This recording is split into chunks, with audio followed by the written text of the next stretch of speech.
All right, ladies and gentlemen, we are back for another episode of Tech Tuesday. My name is Ben. Hey, I'm Tim. We apologize for being gone. There's a lot of things in the works, a lot of things being done. Obviously, we have Black Friday running right now, so don't miss out on any of those awesome deals, as well as other things to come. I know it's the Christmas season and all these things. So, happy Thanksgiving to everybody who is watching this, as this will come out right before Thanksgiving. And yeah, we're back home. We're back from SEMA. There's a lot to talk about, but we'll keep getting back at it for the people every Tuesday. You should expect regular Tech Tuesday episodes now, finally, as things have simmered down. But we're back. It's been wild. It It's has. been busy and wild and fantastic. I mean, there's, yeah. I mean, I'm sure you guys can hear on the mics here that our customer service is just jamming. So Yep. we're having a good time. Yep. Hope you're having a good time. Yeah, absolutely. Maybe we'll get into a little. I can already see it on the first question. We may have some of it come up. We've released a lot of new things, stuff coming down the pike, stuff that's already here. So this should be your one-stop shop for all things Aces fuel injection, everything that's new. This is where we'll explain it the best. This is where we will let you know about even newer things coming down the pike. So we appreciate all of you guys tuning in, listening to us, those that listen to the SEMA podcast episodes. So yeah, a lot to get into. Very excited, very stoked. Tim, before we get started, thank you again for coming up here and taking the time to do this. Any tips, any questionable remarks, or maybe even fashion statement tips before we get going here? Well, fashion statements, obviously no. Tech tips, I got aplenty. And the cool thing is, we got nobody walking behind us on this set. It was, Yeah. at the time, it was, in the last Tech Tuesday, I'm sure you guys noticed that I was quite hyper aware of a lot of things going on. But I put that in there, the little timer I thing. love the counter. Yeah. It was like bling. I really enjoyed that because I'm just like, man, I hope Yeah. these people aren't going to walk behind us. Oh, there they Yep, go. there they go. It's all good though. I I think mean, it's part of it. it is part. I mean, People want to be on we're camera. there. We're there at the show and it's happening. Yeah. And we could have just put in some People are barriers, but curious, it's like, you know? get on camera, do it, Yeah. jump in there, be cool. That's all right. All right. So what you tuned in here for, we'll get right into your questions. Question number 1 comes from Time Warp Racing. Know that guy. Welcome back. Super stoked on the Killshot Pro and getting into the race side of things. Can't wait. Tim, is there anything you want to I know we talked about it a little bit on the last podcast. We obviously released this thing at SEMA this last showing. And Yeah. this is coming very soon here. I guess we'll say next year. But Killshot Pro and CAN IO module, stuff that's coming new to the scene for Aces fuel injection. Epic stuff. The Killshot Pro, I'm super stoked about that. It's like a kill shot, and we took all the suggestions of what people were making, and we looked into it ourselves, and we decided, like, hey, we could do extra cool stuff, more cool stuff. Yeah. And, we're not getting rid of the kill shot. We're just making another version of it for people that need that kind of application. So that way we can, broaden our scope on who we're actually helping. Because some folks don't want all that. Some people want less. Some people want even more less than that. So why not just go ahead and just make a little bit more broad spectrum on that? And the Killshot Pro is going to do a lot of good things. I'm excited for the expandability of it. The CAN IO module is epic. The EGTs, I can't wait to get that out and going and running. I'm going to put it on my personal vehicle, and you the people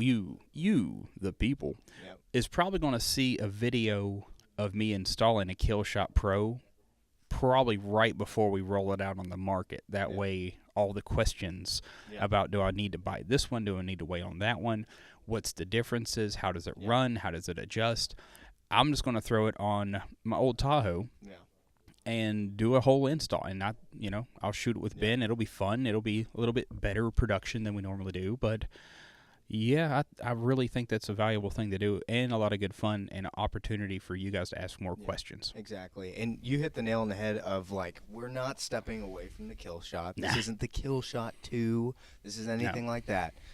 It is an upgraded version of things that you asked for, stuff for, like, drop-down air filters, stuff like internal fuel pressure transducers. Yep. We've got dual quad compatibility, stuff like that, things that you've asked for.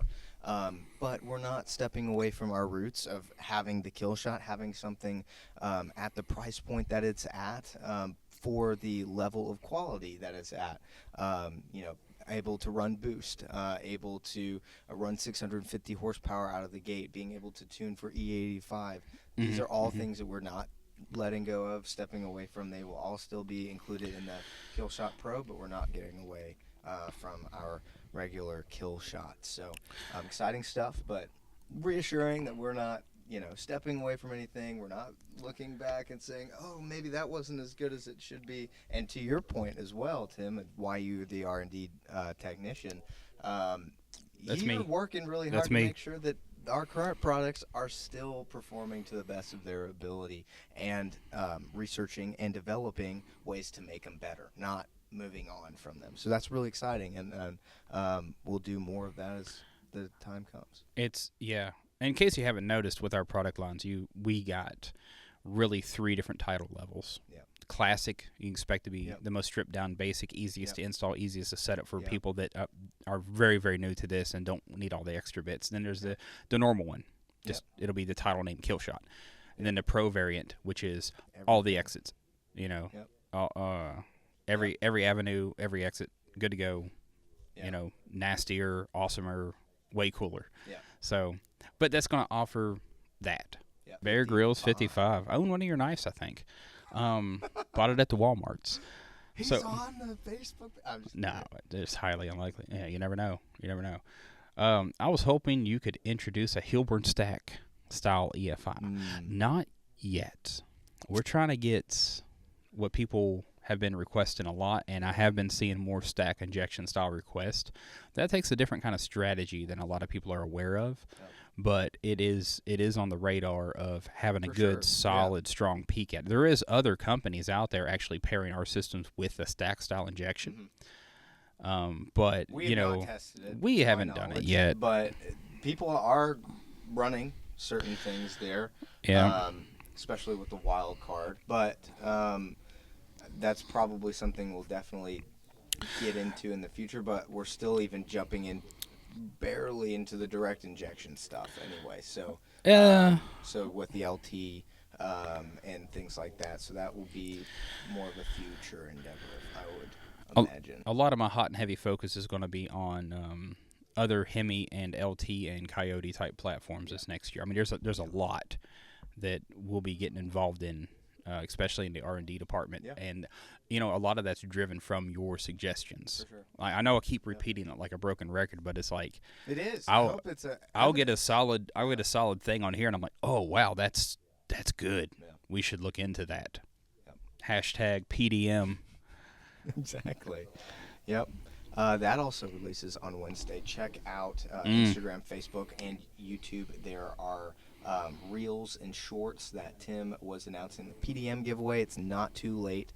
Tell us your name, application, and what I believe it's system that you have, and there's a chance that you might get a free PDM. Talk about your car, send some pictures. Tell us about your build, your hopes, dreams, all that jazz, and see what's what. Went to college? No, if you went to college, it's okay. ST Zip i3S Tactics. First, I'll second that. Anywho, I'll get this one. David Stanley. Yes. 4894.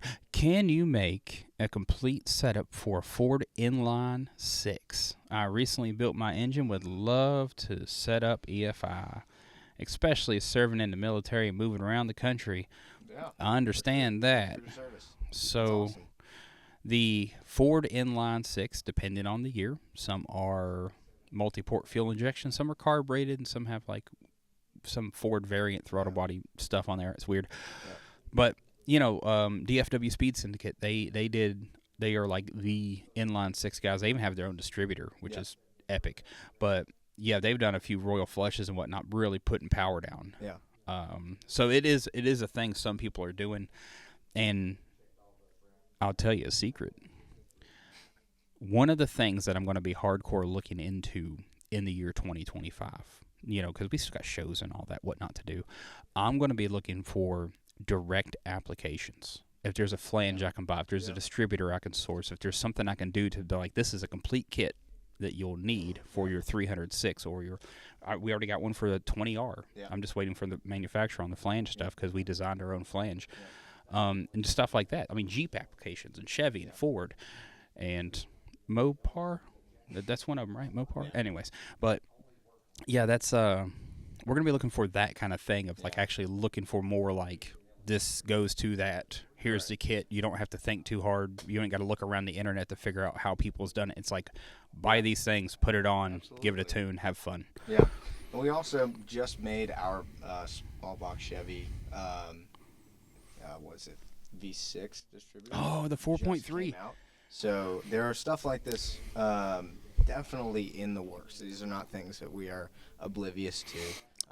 But again, I have a 4.3. I'm doing an S10 swap right now, and I think I want to. I don't know. Do you think we have to film that? Possibly. I mean, it's pretty clean deal. These things are all things that we are wanting to do, actively looking into as recently as making that a distributor a reality. So, as well as stuff like the international distributor. We're really working hard to make sure that these things are all readily available. And those things are. I mean, you could literally go purchase one right now. So, yes. I don't know when, but I definitely see that as something coming up in the future. Please don't feel afraid to give comment or question or advise in those directions, because those are things that we definitely look into. So, yeah, absolutely. You can read the next one. I'll give you an answer for that. Nice. All right. Question 4 or 5. I think it's 4. Is this episode 49 or 50? It's episode 50. And why have we done 50 of these so far, Benjamin? Because we do this for the people. For the people. One of those people is Gregory Roloff, who says, thanks for the reply. I did get with someone at Aces and got the issue resolved. Everyone messes up my last name. Why I don't use it when I race. It's Roloff. Roloff. Did I get that right? I might have gotten it right on that reading. I don't know. You kind of did. Yeah. My question is, I've been seeing a lot of computer failures. Is this a user error, or there other common problems that you are seeing? Second, when do you use the race cam setting? My cam is far from street-friendly cam. Hoping to have my Killshot and High Roller installed next month. Solid inquiry right there. I like that. We need more questions like that, just solid stuff. So, anyways, when you're dealing with the computer failures, also depends on the computer failure. Well, connect timeout is something that's probably caused by a spike in voltage. Maybe something's not hooked up the correct way. Those kinds of things. There's overheating. I was talking to a guy from who came to the Duct Tape Drag Show in Tucson, and he had a Royal Flush installed. It was hot out there. I mean, it was hot, and there was just not enough airflow getting in there, and the engine bay was just getting really, really hot, and the ECU ended up shutting down. Once it cooled off, it kicked back on again. So there's stuff like that. You're talking 300 degrees-ish we're talking or higher. It was record in Tucson, Arizona, which is pretty significant. It's where all the plastics start getting soft and connectors start drooping temperatures. But it is what it is. A lot. What we see is booster packs, welding. Oh yeah. Hooking it to a starter. Yeah. Just straight hooking it to an old jank sensor that is internally shorted. Melting the O2 sensor on the header, creating like a nasty short, like for a prolonged amount of time, because just a quick short ain't really going to smoke these things. You need to really hold it and put some temperature in it, and then let the magic smoke out of a few chips. It's usually capacitors when people do that kind of thing. Usually, And I fixed actually a few. Just desolder it, put a new one in, send it. But the thing is, like, that's the normal stuff. Is if you do a solid, clean install and pay respects to any kind of dirty or transient voltages, how you got it installed, where you have it installed under the hood. I mean, do you have it zip tied to an exhaust manifold? It's not going to work for very long at all. It might start up and then not. But that's the most common things I see with the ECUs. I've never actually had one just decide to go bad without some kind of outside influence going like, hey, by the way, because of this has failed.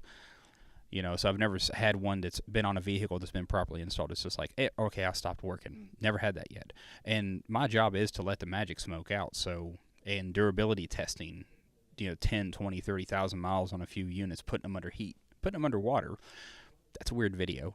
Making them really cold, packing them in dry ice, doing all kinds of oddball things to them to see what makes them go bad. And sensor failures, dead shorts, stuff like that, outside influences will kill an ECU, no matter whose manufacturer it is. It could be OEM, it could be one of our competitors or whoever. I mean, just do a clean install and you're not really going to see a lot of headaches on this.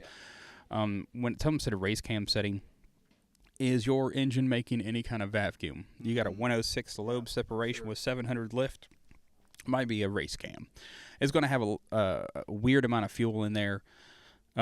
Self-tuning, the self-learning features or advanced fuel strategies isn't really going to work as effectively because of lobe separation and all kinds of stuff. That's where when you get into something that ain't running on stock, it ain't running on mild, and you got a nasty motor with a big fat cam, you're going to have to go get a good tune on there, because anything over stock or mild, you really want to get it tuned anyways, because you're going to turn the O2 sensor off, use it as a reference point, tune the table, and make an open loop tune. That's when you start getting into that. That's where when you're done with your build, your car's got zoomies on it, and it'll pack the front wheels. You'll be going across the finish line, tripping the light with the wheelie bar type stuff. So, sure. I mean, we recommend you getting a tune, whether it's stock to race. But when you're right. If once you get in that race cam area, that's definitely where we're like, okay, it's time to go get this tune. Or if you know how to tune, step into that ring, if you will. That's where you buy a camshaft with the name Neighbor Hater 10,000 on it. And you're exactly. Like, cold start 6 a.m. Yeah, yep. That's exactly right. My kind of people. There's a couple of pretty amazing authorized tuners we have, and we're looking to expand that network quite a lot. So if you're a shop, you're a dealer already, you want to be a tuner, you want to be interested in it, and you got a bit of experience with some systems, fill out the form. Yeah. For sure. I will talk to you. We will talk about some things, and we'll see what it is. Yep. Ozzel, please. Ozzel, please. Ozzel, please. Like that's what it looks like. OZZLPZ. Why don't you guys have any options / solutions for the 300 i6 community? We haven't got there yet.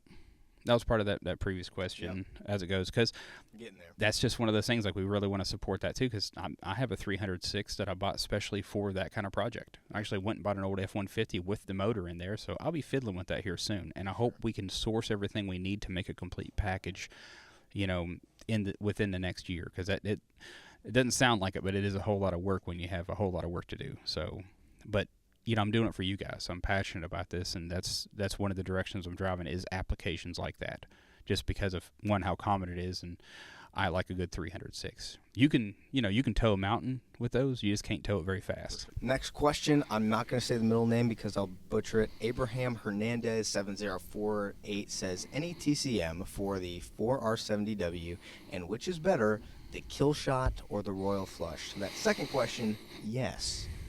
No, it's up to you. Truly. Again, the only major difference is that Royal Flush is going to have that CDI box built into it. Basically, think like MSD6AL built into an EFI ECU. That Killshot's going to have an ECU that's about. We got our own CDI box. I believe it's called the High Roller. Yeah. But I mean, I should probably say like a High Roller. But for those that don't know, I have to make comparisons. So yeah, that's so true. Yeah. A lot of the same stuff when it comes to ignition boxes, as in kind of how they all work. But yeah, right.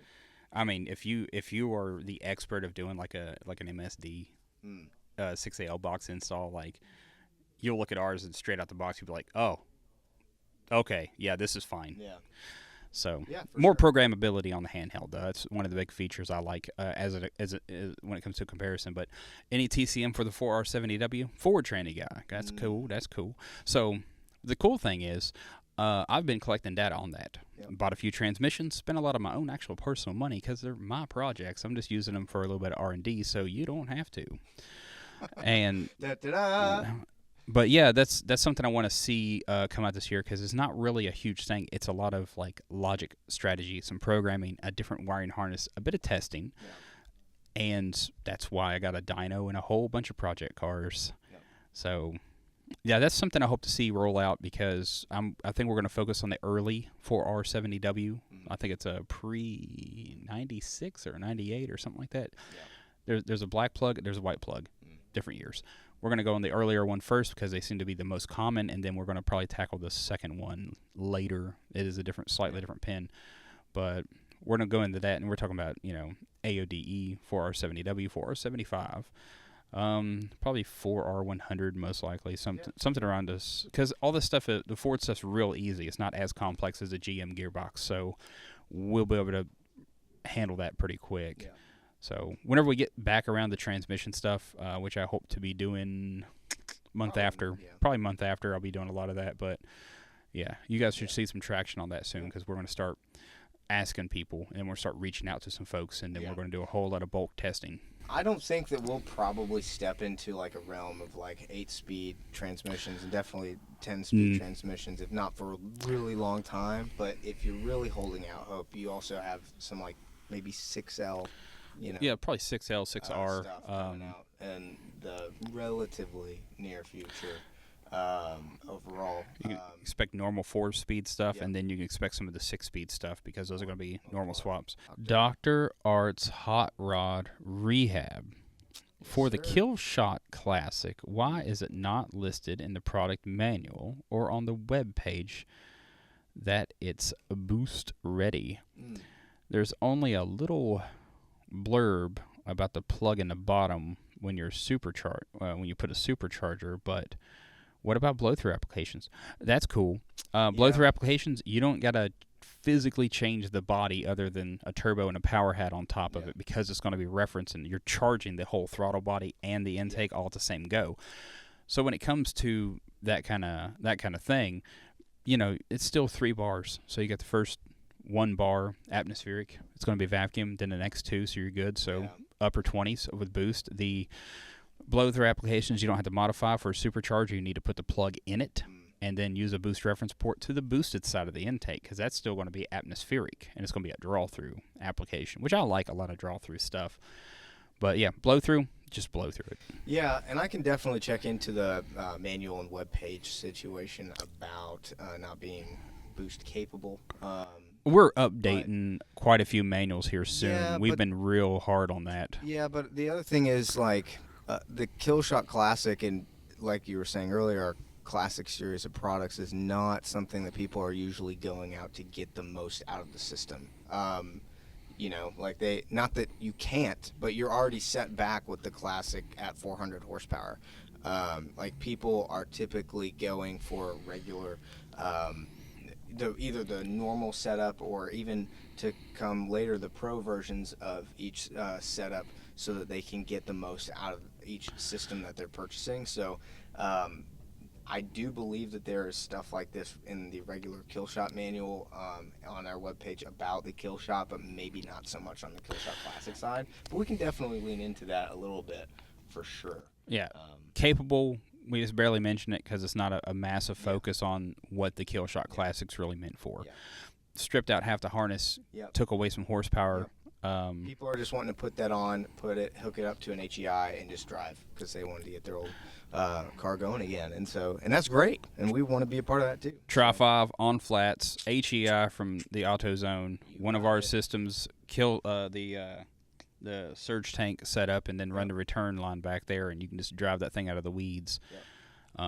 We did it on an Impala. I didn't film any of it, but it was, we used like a gas can, fuel can system setup. It was actually epic. It was completely epic. See, I do all this cool stuff. I never film any of it. And because you don't have time to film it or edit it or anything. I usually got my hands full. Mike 928 says, "Hi, I just bought a Killshot. Looking forward to installing on an 85 Vet with a Gen 1 350 Vortec. I've been good setup. Watching your videos looking for something on Progression Ignition HEI distributor. Can it be connected for Killshot to timing control? If so, how? Thanks." Definitely, probably not the timing control. You can run it like you would a carburetor as far as setting the timing of it, but with the Killshot, see, again, this probably goes back to our other question of the Killshot Classic would probably be exactly what you're looking for here instead of just going with the Killshot itself. Not that it can't work with it, but the other one was more so designed for it. So I definitely possibly look. I see it says 8 days. I might look into maybe exchanging that for the Killshot Classic in this instance. But as far as timing control, I don't believe that's an option. Yeah, HEI stuff too. Yeah. There's actually conversion kits for an HEI, but you don't want to use that coil with our system. Yeah. It's really hard on the driver because it's so much internal dwell time. It just oversaturates and just gives it a nosebleed. But the on that Vet with a 350, I just go with the standard issue HEI. Go, because you're not gonna, unless you got that thing built, you're not gonna make 400 horsepower. Yeah. I'd look at the Killshot Classic with a good HEI and then set your timing up like you like. If you don't want to do that, but you want more controllability, you can just go with one of our distributors and our coil. Yep. You can get the top end kit. It's not a whole lot more money. It would add like what, $200 to the order? I think something along those lines. But the thing is, if you got a Gen 1 350 Vortec, you can do a whole lot with an HEI and a Killshot Classic that's going to make that thing just run like stink. Yeah. So I mean, shoot. I mean, during Black Friday event, you get the coil for free. So you're probably only spending $100 for a distributor. And it's so cost effective. Yeah, I mean, like, do it. I would definitely check into the deals that are going on right now and see about possibly exchanging what you have. I see this comment is 8 days old, so probably looking just fine in that regard. He's probably wanting it answered last week when we wasn't available for filming.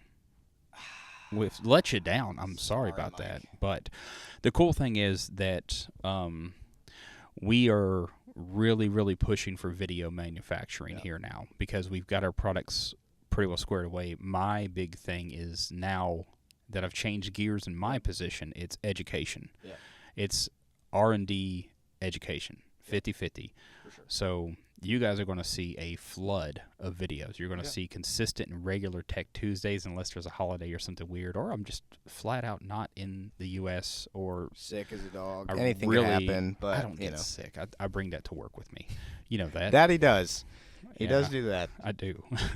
But there's a lot because Ace we're a technology company, so we're going to really push for advancement and big on education. So even this week, Benjamin here and myself, we're going to be bringing you down some nice, fresh, hot videos. We're going to go take apart our Blazer, pull it all off, go step by step on the install, and get real gnarly with it. Yeah, so go to our tech area of the page and check out those videos. If you've never done a jackpot install, we're going to hook it up to trans, installing the intake, theories, principles, wiring, few things like that, and make a real solid, smooth install for you, the people. Those videos will start to come out probably at the end of this week or the beginning of next. But yeah, absolutely. I'd say most likely beginning of next week because during editing we're going to do start on to the next one.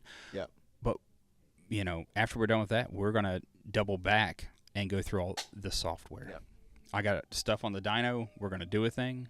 Yeah. Oh, hey, somebody's here. Yes, but yeah, we're going to do the best we can to give you the information. Everybody's requesting it, and the information is just like a product. If you ask for it enough, we're just going to start pushing to get that out there. Now we've put ourselves in a situation to do it. Yep. So here we go.